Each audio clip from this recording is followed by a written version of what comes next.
Audio Jungle.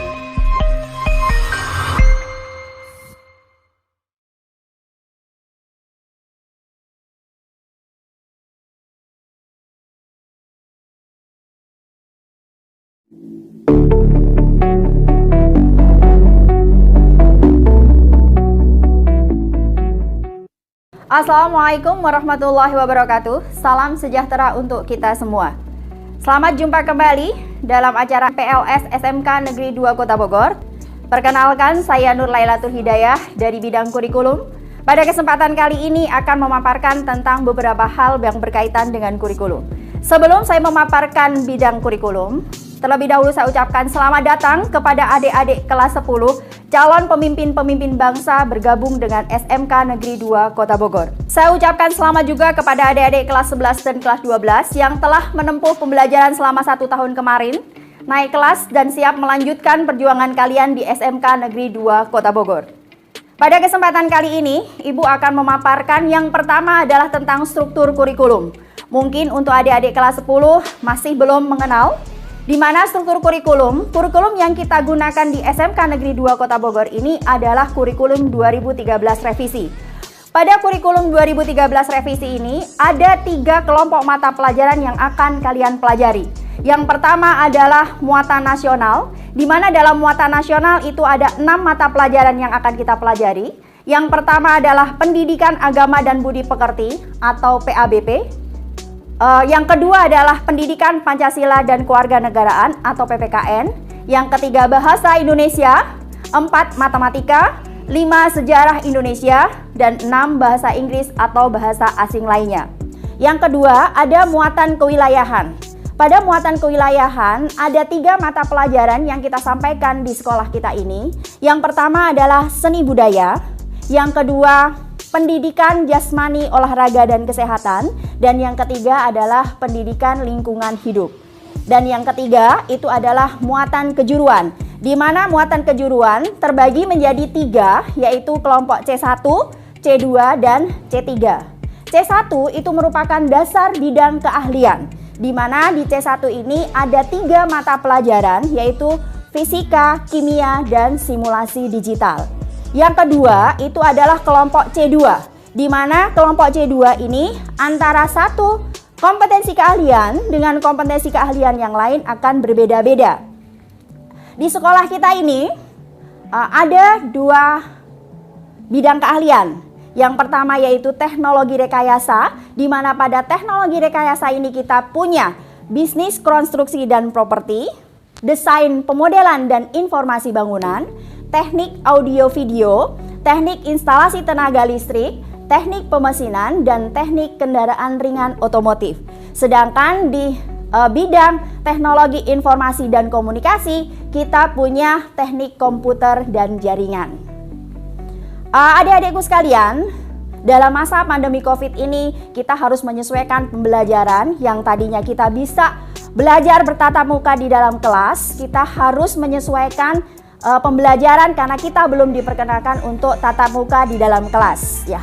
Pembelajaran di SMK Negeri 2 Kota Bogor ini di tahun 2020-2021 ini kita laksanakan dengan PJJ. Di mana dalam PJJ ini ada 2, yaitu pembelajaran daring dan pembelajaran luring. Kenapa mesti ada pembelajaran daring? Karena kita masih belum diperkenankan untuk tatap muka di kelas secara keseluruhan ya. Kenapa masih ada luring juga? Karena kita adalah SMK, maka untuk pelajaran produktif itu sangat dibutuhkan tatap muka untuk melatih skill adik-adik sekalian. Pada pembelajaran daring, yang akan kita laksanakan dengan pembelajaran daring adalah mata pelajaran non-produktif. Ya, dimana kalau durasi saat kita bisa tatap muka itu adalah 45 menit, nanti saat pembelajaran daring ini mungkin hanya 30 menit. Nah, karena pembelajaran daring ini pure adik-adik sekalian harus akses dari rumah, maka kami mohon dengan sangat adik-adik sekalian untuk bisa mempersiapkan diri dengan baik. Persiapkan waktu kalian, persiapkan jaringan internet kalian, ikuti semua mata pelajaran yang disampaikan dalam pembelajaran daring ini, jangan sampai ada yang tertinggal. Nah, kunci dari pembelajaran daring ini, karena informasi semua akan kita sampaikan berbasis digital, maka nanti kami harapkan adik-adik sekalian punya email semuanya. Kita utamakan emailnya adalah Gmail. Yang kedua, adik-adik sekalian harus punya nomor WA aktif. Mohon nomor WA ini jangan ganti-ganti. Kalau kebiasaan anak-anak sekarang kan nomor WA itu sekali buang selesai gitu ya. Karena ini berkelanjutan, tolong nomor WA kalian selalu aktif. Informasi-informasi akan kita sampaikan melalui salah satunya adalah WA.